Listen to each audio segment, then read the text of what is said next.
அண்மைச் செய்தி. சென்னை அப்போலோ மருத்துவமனையில் முதலமைச்சர் மு.க.ஸ்டாலினுடன் திமுகவின் மண்டல பொறுப்பாளர்கள் ஆலோசனை மேற்கொண்டு வருகின்றனர். ஓரணியில் தமிழ்நாடு, தேர்தல் களப்பணிகள் உள்ளிட்டவை குறித்து மண்டல பொறுப்பாளர்களிடம் முதலமைச்சர் கேட்டறிவதாக தகவல் வெளியாகியிருக்கிறது. இதுகுறித்தான கூடுதல் விவரங்களை வழங்கவிருக்கிறார் செய்தியாளர் ராஜகுமரன். வணக்கம், விவரங்களை பகிரலாம்.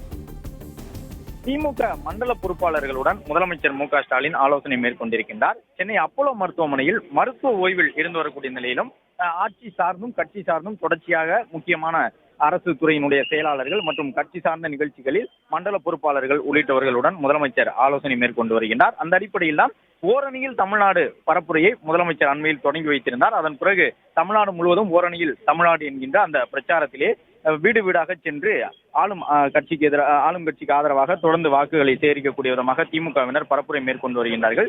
இந்த நிலையில்தான் கிட்டத்தட்ட கடந்த ஒரு வார காலமாக சென்னை அப்போலோ மருத்துவமனையில் அனுமதிக்கப்பட்டிருக்கக்கூடிய மருத்துவ ஓய்வில் இருக்கும் முதலமைச்சர் மு.க.ஸ்டாலின் இந்த ஓரணியில் தமிழ்நாடு பரப்புரையிலே எத்தனை பேர் சேர்க்கப்பட்டிருக்கின்றார்கள், புதிய உறுப்பினர்கள் உள்ளிட்ட விவரங்களை எல்லாம் கேட்டறிந்து வருகின்றார்.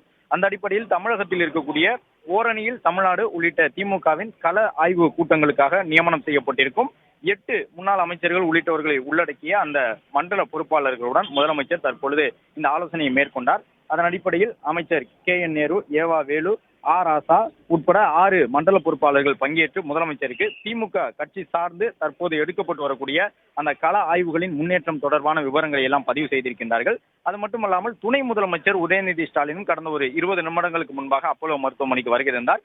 அவரும் அந்த திமுக சார்ந்து எடுக்கப்பட்டு வரக்கூடிய ஓரணியில் தமிழ்நாடு உள்ளிட்ட கள ஆய்வு குறித்த விவரங்களை அமைச்சர்கள் கூற கேட்டறிந்தார். அது மட்டுமல்லாமல் முதலமைச்சருக்கு வழங்கப்பட்டு கூடிய அந்த மருத்துவ ஓய்வு தொடர்பான விவரங்களையும் துணை முதலமைச்சரும் கேட்டறிந்தார்.